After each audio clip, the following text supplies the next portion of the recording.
He is the master terrorist, behind dozens of murderous attacks on innocent civilians. His hands are covered with Jewish blood. As far as Israel is concerned, he was an arch-terrorist. There is no choice but to take him out. Tasked with the operation is Israel's elite special forces unit. Sayeret Matkal is nothing short of legendary or mythical. But with their target hiding in an enemy nation 1,500 miles from Israel, this will be one of the most ambitious operations ever mounted. You go in, you kill him, you go out. Perfect assassination. This is the true story of the Sayeret Matkal mission to kill Abu Jihad.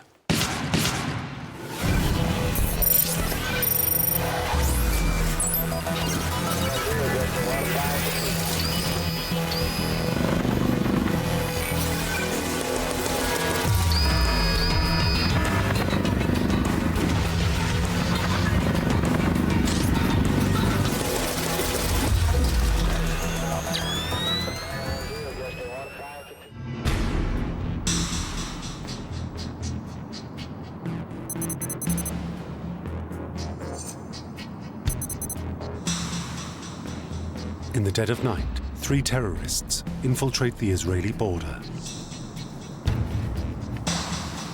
This was a raid by Palestinians. They armed themselves from a secret weapons cache that the PLO had in Egypt. Carrying AK-47s, they evade the Israeli border patrols. They crossed Israel's southern Negev desert.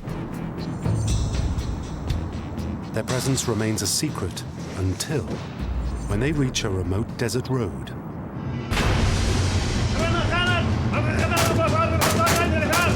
They hijack a passing car.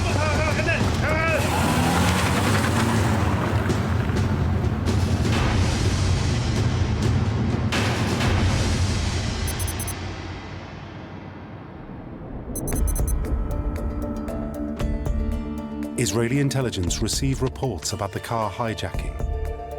They now know armed gunmen are on the loose inside Israel. But they have no idea what their target is. This triggered an enormous security alert in southern Israel. Roadblocks were put up. An hour later, the gunman's car is sighted approaching a high security area. It was not far from Dimona, which is the site of Israel's nuclear reactor.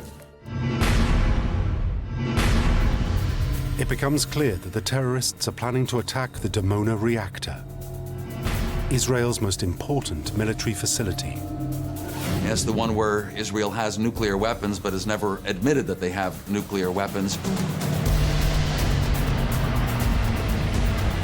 With the top-secret facility at risk, army units race to intercept the terrorists before they can reach their target. Realizing that Israeli forces are closing down on them, the Palestinians suddenly change their plans.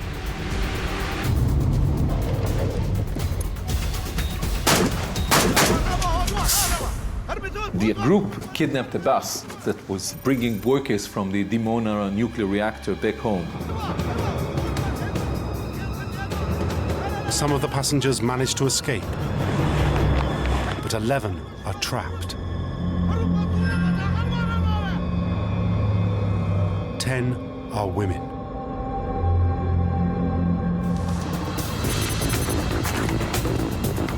Israeli security forces surround the bus and try to negotiate with the terrorists. But the gunmen are not interested in negotiating. Then they turn their weapons on the hostages.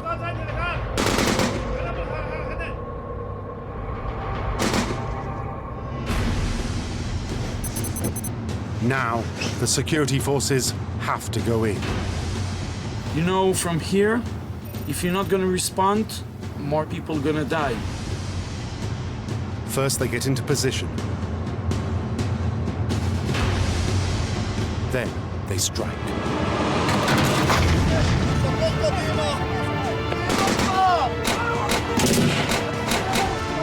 In a matter of seconds, Israeli soldiers take over the bus, killing all 3 of the terrorists.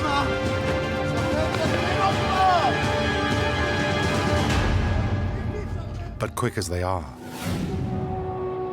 not fast enough.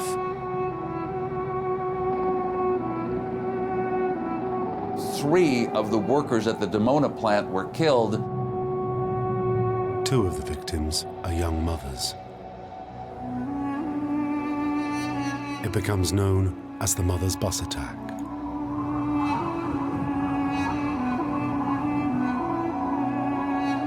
Even in a nation used to terrorism, this is still a shocking act. The Dimona bus attack was different from what was going on. This one was such a horrific attack that targeted not only innocent people, but mothers and women. That really was the most raw nerve in Israel. But even as the mourners gather, Israeli intelligence agencies have already identified the man behind the attack.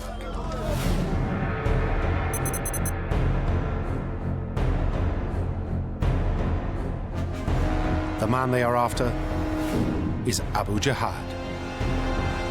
In Arabic, Abu Jihad means father of the struggle. The Israelis know that this is a title used by a leading Palestinian commander.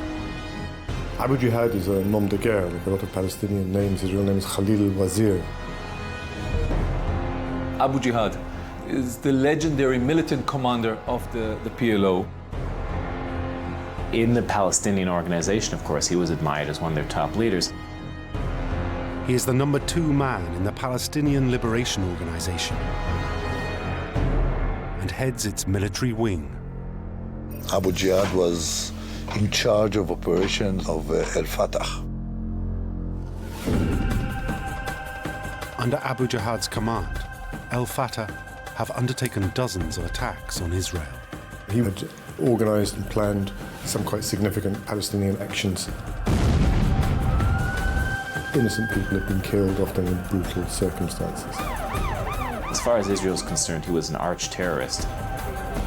Abu Jihad was a very dangerous man.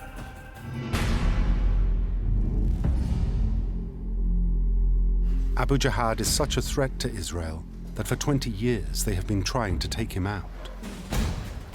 The hunt for Abu Jihad was conducted throughout the years. There were numerous attempts on his life. All of them failed. Israeli military intelligence first tried to kill Abu Jihad in Damascus with a car bomb. They missed. A decade later, the Israeli Air Force tried to kill him in an airstrike on Beirut. But again, he walked away. The Mother's Bus attack is proof that the master terrorist has reared his head once more. But the threat he poses may be worse than just terrorism. The Israelis believe that Abu Jihad is also behind the biggest challenge to their authority that they have ever faced.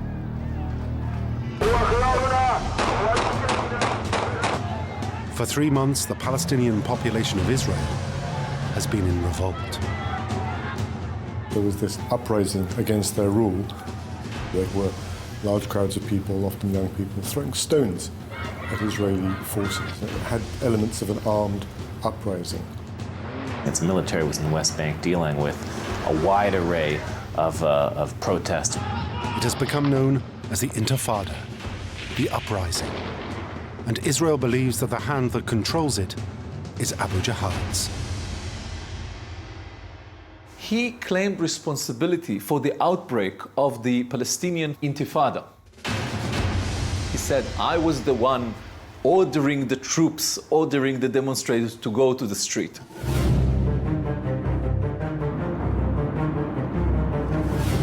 Israel cannot allow the insurrection to continue. The Intifada caused an enormous international damage to Israeli prestige worldwide. They felt they have to get back at Abu Jihad. They felt that he couldn't be allowed to get away with that. And the man who decides to deal with Abu Jihad is Yitzhak Rabin, Israel's Minister of Defense. Yitzhak Rabin, who was basically leading the Israeli intelligence and security forces. Rabin was quite a hardliner. He was a military man through and through. His whole concept of peace was based on the fact that Israel had to be strong and it had to defend itself. He also believed very strongly in targeting those terrorists that were attacking Israelis. Rabin decides that Israel must kill Abu Jihad.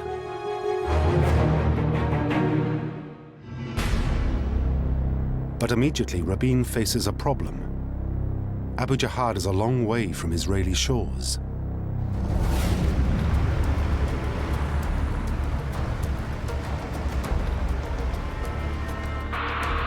Israeli intelligence have traced Abu Jihad to Tunis, North Africa, 1,500 miles from Israel. The city has become the new headquarters for the Palestinian Liberation Organization. That was the place where the PLO headquarters was, far away from Israel on the coast of Africa. Abu Jihad and other key Palestinian leaders have homes in a quiet suburb of the Tunisian capital. He lived with his family in a villa in a beachside neighborhood of Tunis. Being so far away from Israel, Abu Jihad felt quite confident and safe. He didn't think that Israeli intelligence would be able to get so far, so remotely from Israel. But he is wrong.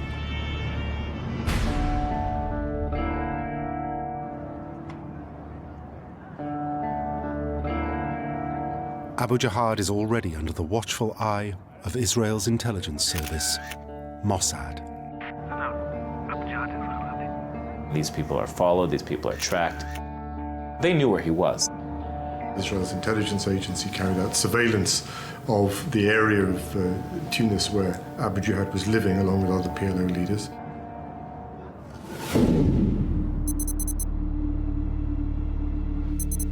Four days after the mother's bus attack, Rabin orders Mossad to come up with a way to kill Abu Jihad. Initially, the agency is confident that they can do it themselves. They told Defense Minister Rabin that they could come up with an operational plan to assassinate Abu Jihad in Tunisia within 30 days. Mossad come up with various alternatives for killing Abu Jihad. By a sniper. By exploding his car. By planting a booby trap, an explosive where he was driving from his house to his office. By poisoning him. By firing rockets on his house. All sorts of possible operations.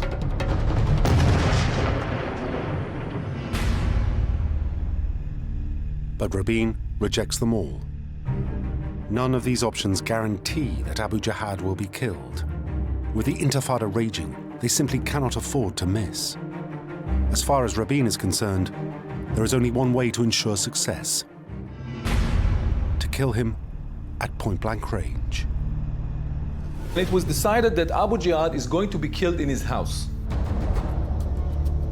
But killing the PLO's military commander in his home, 1,500 miles from Israel, will be no easy task. Far harder to target somebody in Tunis than in somewhere that is, 20 minutes flying time or just across one of Israel's borders.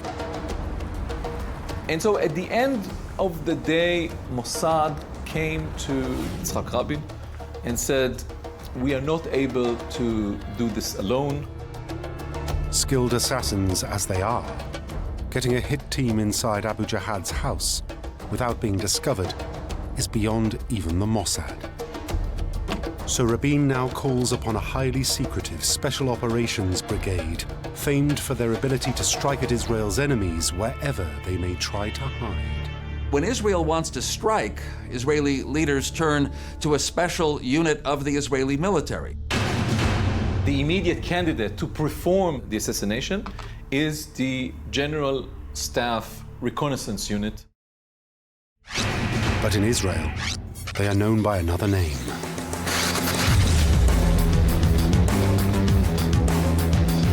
In English, they are known as the unit, but in Hebrew, they call them the Sayeret Matkal. Sayeret Matkal in Israel is nothing short of legendary or mythical. It's essentially the top unit in the army. It's the sort of byword for an elite unit. There are others, but that's the sort of crème de la crème. It's a unit modeled after the British SAS. SEAL teams are similar to it, Delta Force is similar to it. Like these other special forces units, the Sayeret Matkal are experts at killing people. They're thought of as assassination specialists. They're willing to sacrifice everything for their country. Commandos train intensively in survival skills, marksmanship, and hand-to-hand combat. Their job is to go on special operations that are considered beyond the scope of your regular troops. Only the very best of the Israeli military are recruited into the Sayeret Matkal. You're looking in elite unit for a person that in no time can concentrate and do the things fast. You're looking for a person that will never give up on himself. These men have the reputation for accomplishing things, getting things done.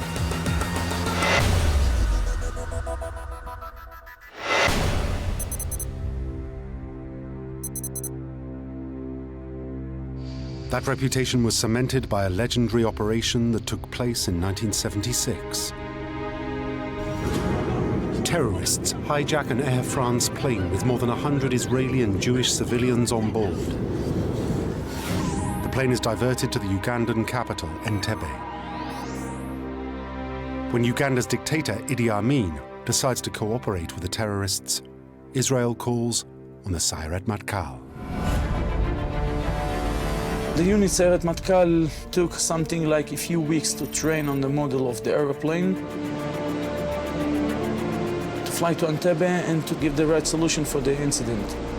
That solution is for the Sayeret Matkal commandos to disguise themselves as members of the Ugandan army. Once on the ground, the unit strikes.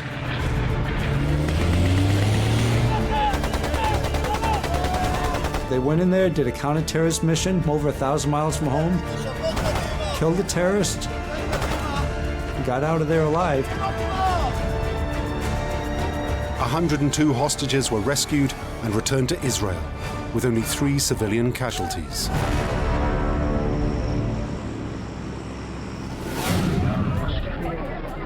That lightning raid, of course, became legendary. And that was the beginning of their reputation as being a hardcore unit.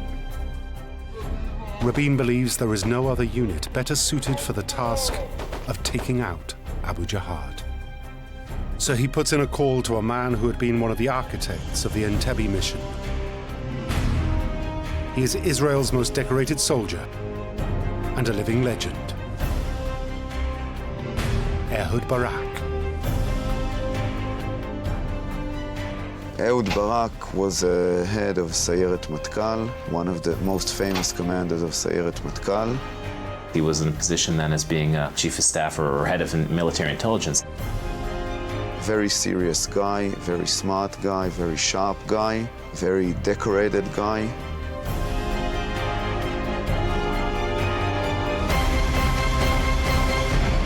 Rabin orders Barak to draw up a plan for the Sayeret Matkal to assassinate Abu Jihad.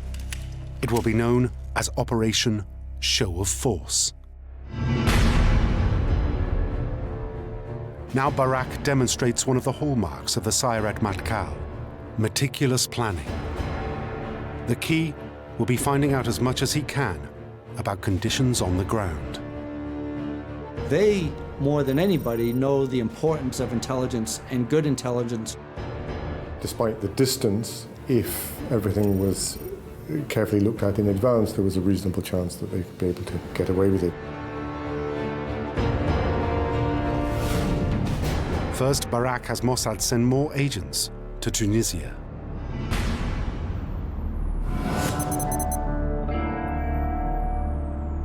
Previously, Mossad had been simply keeping tabs on Abu Jihad.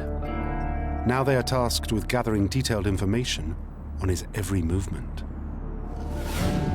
The Mossad sent people into Tunisia, posing as either tourists or business people, very routine again for the Mossad. They were sent to Tunisia to check all various questions that came from Sayeret Matkal. Posing as Lebanese Arabs, the new team liaise with the agents already embedded in Tunis. The agents monitor Abu Jihad's journeys around the city.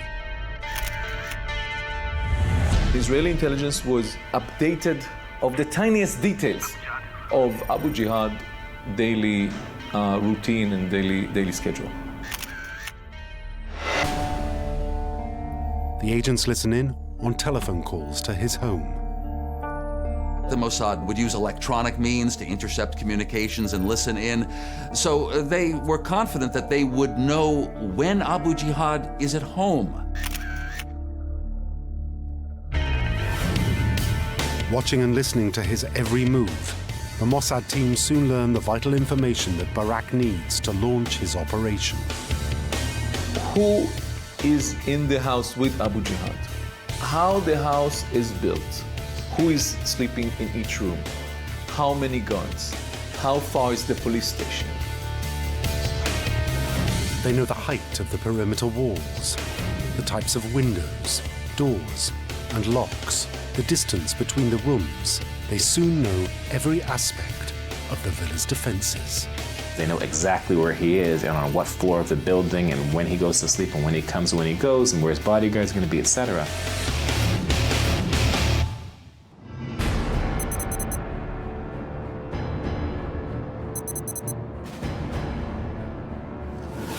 Armed with the intelligence from Mossad, back in Israel, Barak begins to draw up plans for the operation. And so Sayeret Matkal was starting to plan how to take out Abu Jihad. The plan Barak develops is to send in a small team of commandos to assault the villa under cover of darkness. But it will only work if it is carefully choreographed. The preparation and planning is the most important thing in a mission for the Special Forces soldier or the Special Forces unit. They construct their plan using the detailed Mossad intelligence.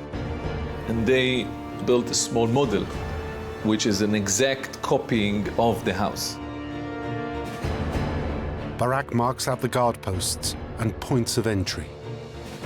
They get all their intelligence together, and then they have to figure out the best route in to that target.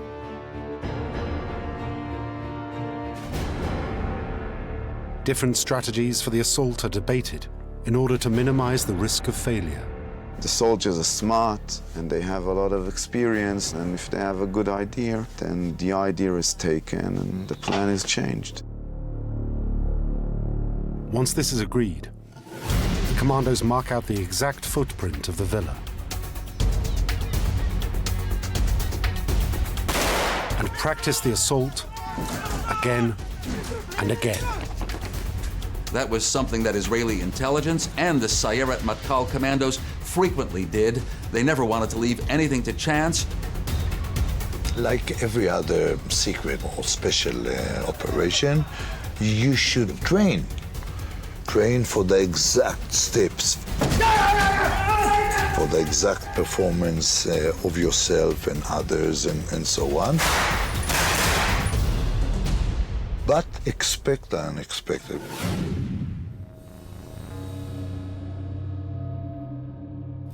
The next stage is to practice the mission in real conditions. Sayeret Matkal asked few people to donate a house in Israel not far away from the beach for rehearsals. House is quite similar to that of Abu Jihad.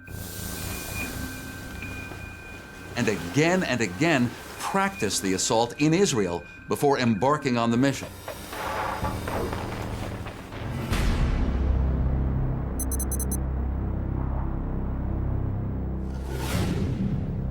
Whilst the commandos are practicing for the assault on the villa, Barak turns his attentions to one outstanding issue. That means getting the commando unit the 1,500 miles to Tunisia, safely and secretly.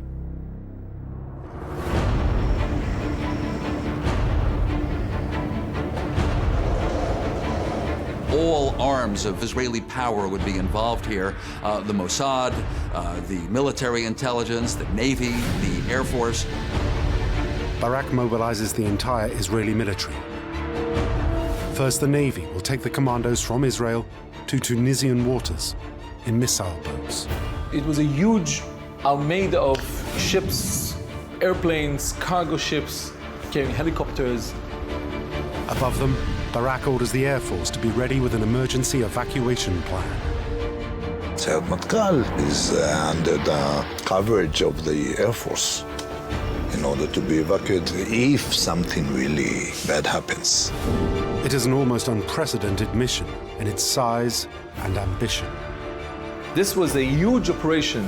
Thousands of soldiers and intelligence officers from the Navy, Mossad, military intelligence.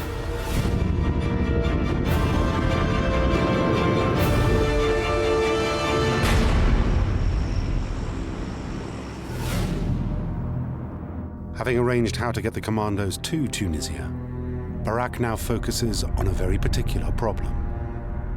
The nearest landing beach is 2.5 miles from the villa. This presents him with two problems. The first is how to get Sayeret Matkal to the house. And the second was how to get them back safely and alive after the assassination. How can Barak get the team through the Tunisian streets without them being detected by either the Palestinians or the Tunisian police? Bear in mind, Tunisia is an Arab country and not a democratic state. It's a sort of a police state far away from Israel. They have to get there quickly without drawing attention. So they need an insertion plan. So Barak comes up with an ingenious method to get the commandos to and from the villa without being detected. First, they will arrange a distraction to clear the area of police. We're expecting local forces to intervene. So you give a notice to the police, the local police, that something happens far away on the other side of the city. So everyone is concentrated there. You have time to go. Next, the Mossad agents on the ground will rent cars and drive them to the beachfront. There they will collect the commandos and ferry them to a location near to the villa. Those rented cars were placed on the beach in Tunis to make sure that no suspicions would be aroused. The Mossad agents will park the cars near Abu Jihad's home, but the commandos will have to walk the final few yards to the villa on foot. This is when they will be most exposed. To get them the last few hundred yards, Barak turns to his own experiences.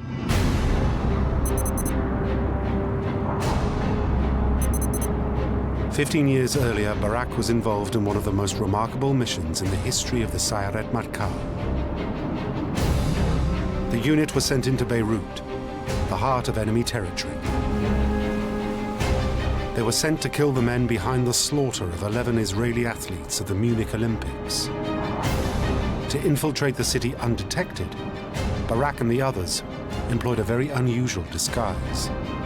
Some of them are dressed as women in order not to distract attention that just a group of men is walking in the street. It's always easier to have men and women together. Their disguises allowed the unit to disperse through the city undetected and launch multiple synchronized attacks.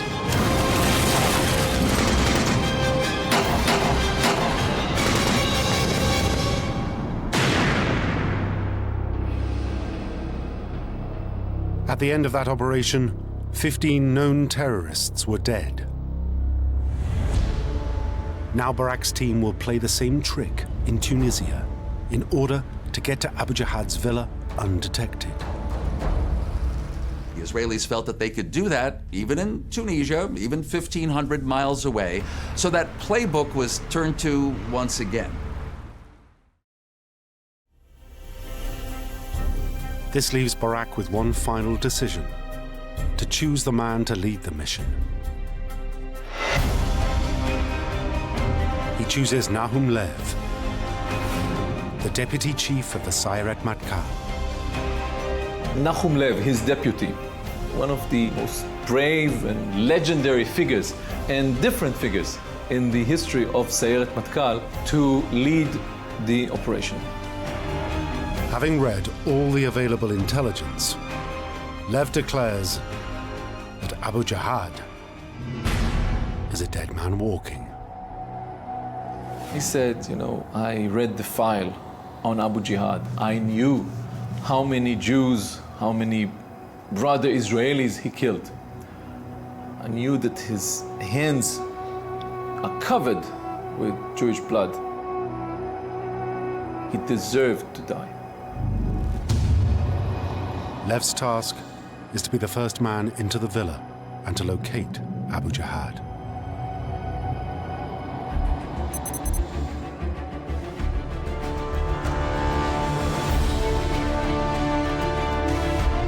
Lev and his men now embark on the 1,500-mile journey to Tunisian waters. The quarter-century chase for Abu Jihad is almost over. At a military base south of Tel Aviv, a specially adapted passenger jet takes off bound for Tunisia. The Israelis used an electronic warfare aircraft, a converted Boeing.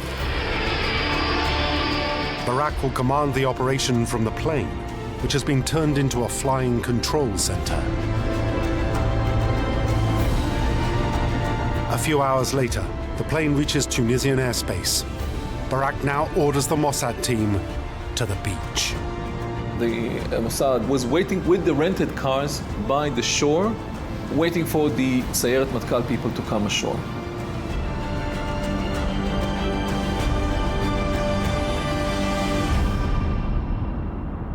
With the Mossad agents in place, the order is given for the Sayeret Matkal to land.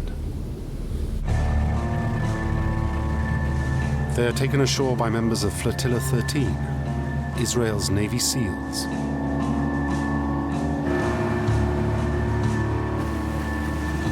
To minimize sound, commanders row the last few hundred meters to shore. The Israelis landed in the dead of night. They were picked up by the Mossad people. Nobody was there when it came to Tunisian security. Immediately, the commandos change into their tourist disguises. They're all changing very quickly. They change their clothes to civilian clothes. Some of them are dressed as women. The whole group, Mossad, Flotilla 13, and Sayeret Matkal are waiting at the beach for the final go-ahead. As they wait for a green light, the commandos learn from Barak that there's a problem. Israeli intelligence have intercepted a phone call to Abu Jihad. Someone from the PLO headquarters called Abu Jihad and said that they were warned by apparently a European intelligence service that the Israelis are thinking of killing a PLO senior figure. Barak's fear is that if Abu Jihad suspects he might be the senior figure being targeted, he may flee Tunis immediately. The Israelis were quite afraid that he's going to take this threat seriously. Barak demands a report from the Mossad team watching the villa. Is Abu Jihad at home, or has he fled Tunis? The agents report that his Mercedes has been seen arriving at the villa, but they cannot confirm that Abu Jihad was in the car. They saw people going out of Abu Jihad house and getting into the house, but they didn't see their face. While Barak waits to find out where Abu Jihad is, he orders the Mossad agents at the beach to take the Sayeret Matkal to their position near the villa. Quite rapidly, they launched the force, the Sayeret Matkal force, from the beach to Abu Jihad house. At about 1 o'clock in the morning, the three vehicles that contained the Israeli commandos went into this neighborhood called Sidi Busaid.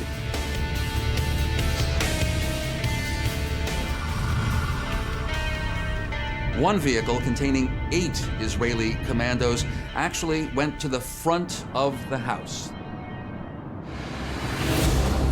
But Barak still cannot order the commandos to launch their assault. Even after forces left the beach and went on to the house, we still did not have the right assurance to go in.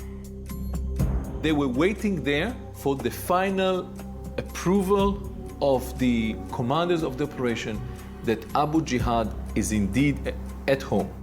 These are the actual words from secret radio communications between the units as they wait for the order to proceed. Bogart, this is Richard.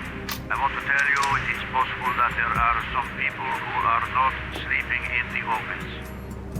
Okay, Richard, I understand. They use code names and speak in English instead of Hebrew, in case anyone is listening. Israeli commandos were sitting with their Uzi submachine guns and pistols between their legs, just waiting for the signal to proceed. Without absolute certainty that the target is at home, Barak cannot give the order to strike. They assured the Minister of Defense that they will know for sure that Abu Jihad is in the house before launching the assault.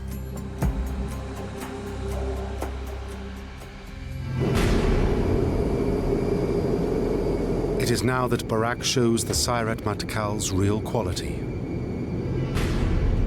He has a backup plan. Israel is famous for being adjustable.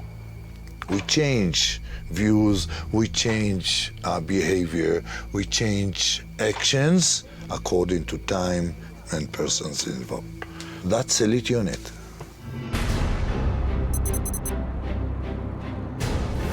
A few days previously, Barak had ordered an operation in the Palestinian territories. They raid a house in Gaza and arrest a distant relative of Abu Jihad, a lawyer. Now, in a secret underground basement in Tel Aviv, a call is made to Abu Jihad's villa using a specially diverted line.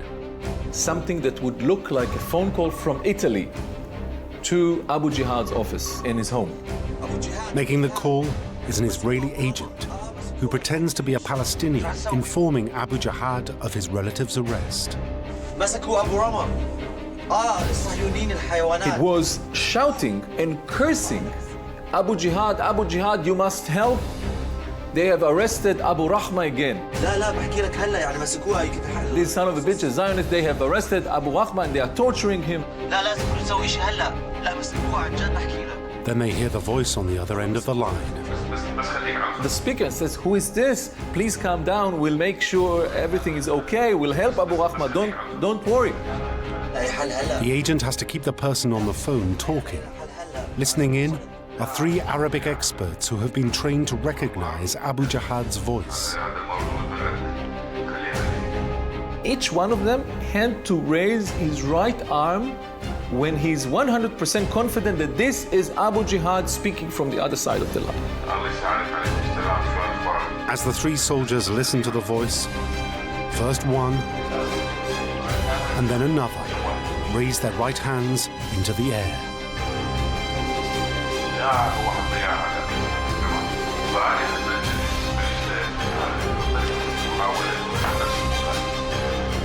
Finally, the third hand is raised. It was approved and confirmed and corroborated that Abu Jihad is in the house.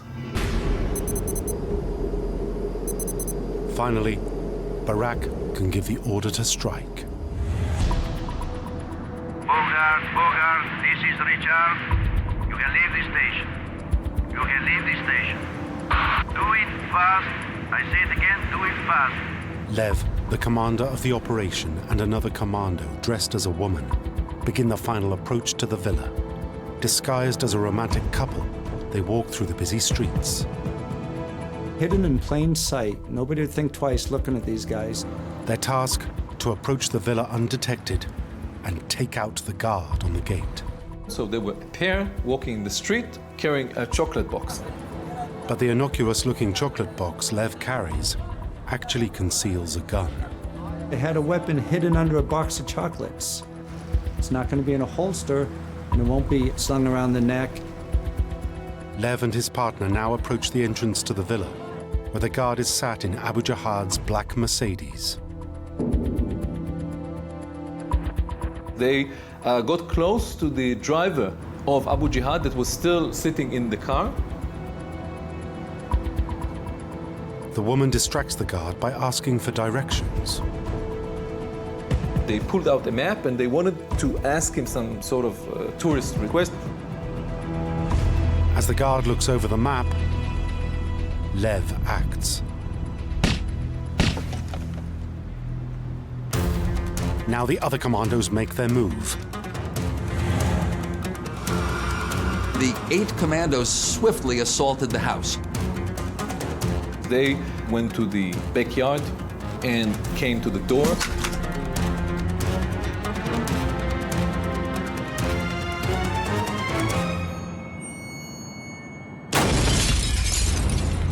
It made some noise, and Abu Jihad heard it in the upper floor.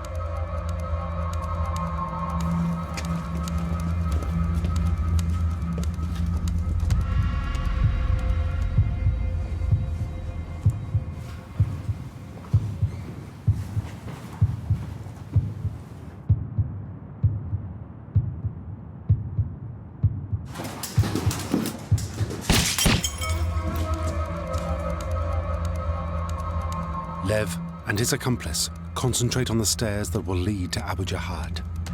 The other team go to take out the remaining bodyguards.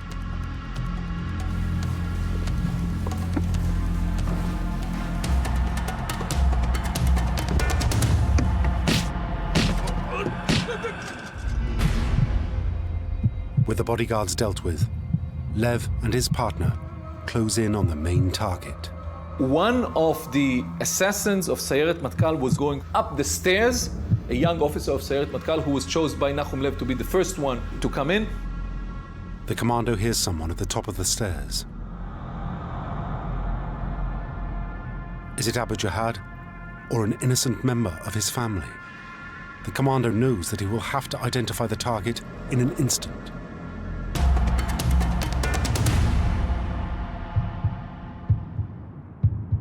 The commando reacts instinctively.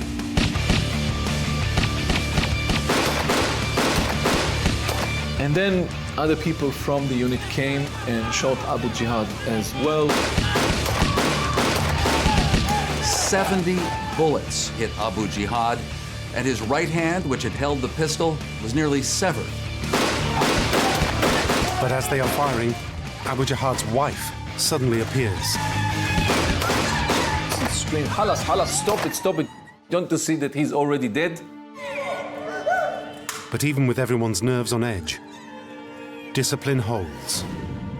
Even when the unexpected happened, the wife did not get hurt. We will avoid shooting even on the expense of getting hurt.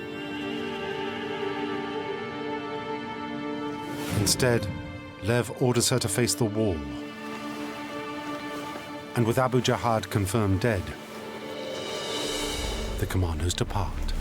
Once it was finished, they rushed into the cars, back to the beach, back to the boats, and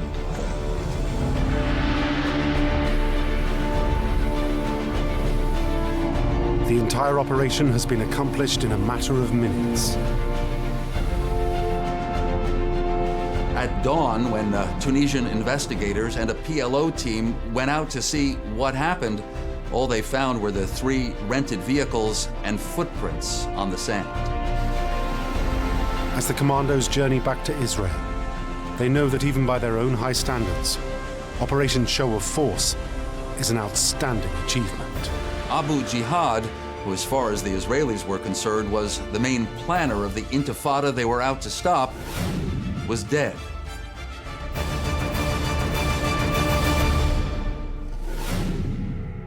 But the mission hadn't been quite flawless. Despite all the intelligence gathered, there was something they had missed. At the time of the raid, Abu Jihad's gardener was sleeping in the basement of the villa. This innocent man had been killed alongside Abu Jihad's bodyguards.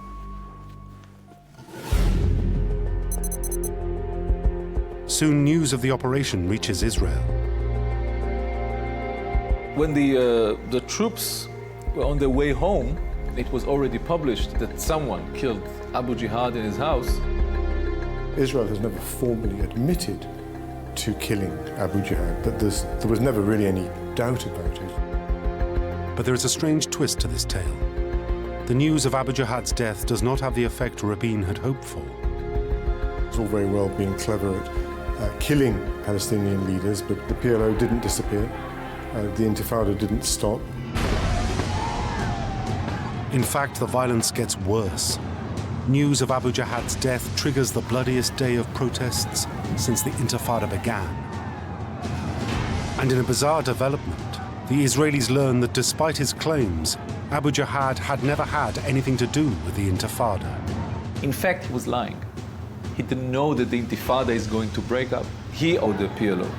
And they sort of jumped on the wagon after it started, claimed responsibility for something that they had none involvement whatsoever.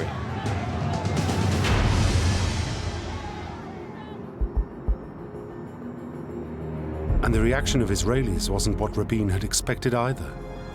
There was quite a lot of comment in Israel that, well, this was a brilliantly executed mission by our boys. At the end of the day, did it make much difference in the big picture? Not really. But one difference it did make was to the career of the man in charge of the operation, Ehud Barak. It's hard to overstate what a legendary career he's had. In the years after the Tunisian mission, Barak was made chief of the general staff. And in 1999, the Israeli people showed their admiration for the Sayeret Matkal when they elected this former leader of the unit to become Israeli prime minister. The Israeli public, though it doesn't know much about precisely what Sayeret Matkal has done, well, the Israeli public knows that it's a trustworthy group of men who get things done.